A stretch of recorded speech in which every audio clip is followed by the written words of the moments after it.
There have been a couple of times in my life that I was asked to sell someone a pen.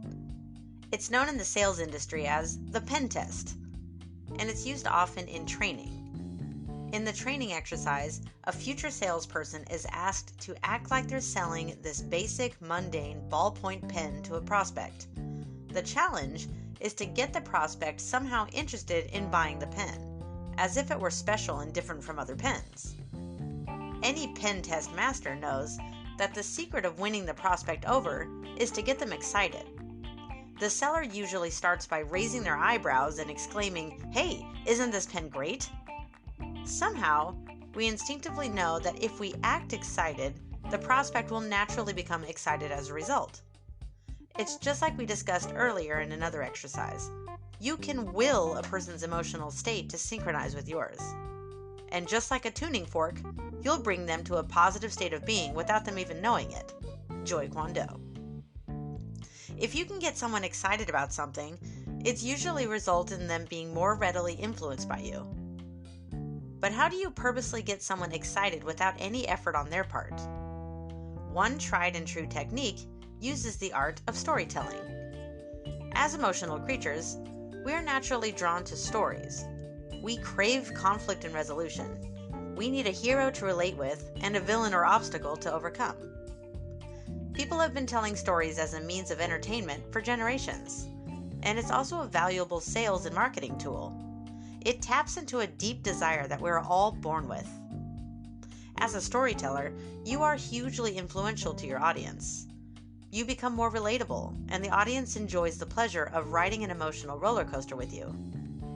As a result, the audience feels closer to you, and you earn their trust. So if you want your audience to feel excited, then telling them an exciting story will most definitely do the trick. So what makes a good story? There are 4 basic parts. Number 1, the hook. The hook is what grabs your audience's attention, so it should obviously come first. Start by saying something that makes their ears perk up. Something that says, "Hey, we got drama." Number 2, the conflict. The conflict is the part where you explain the situation. Be as descriptive as possible, even about the environment of the incident, so that the audience can really feel the hero's angst. The audience doesn't just need to know what the hero was stressed, but that he was also cold, hangry, and in a time crunch. Get vulnerable. If you cry, the audience cries. Just saying. Number 3, the breakthrough.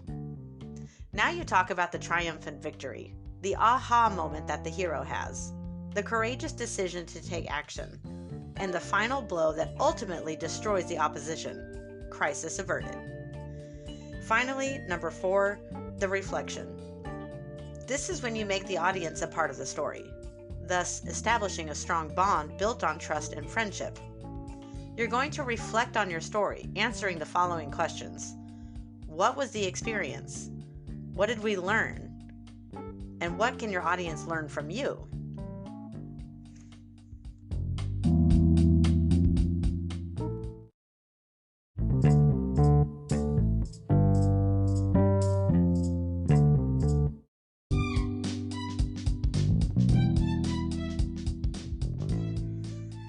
Today's JOYkwondo exercise is to tell a story.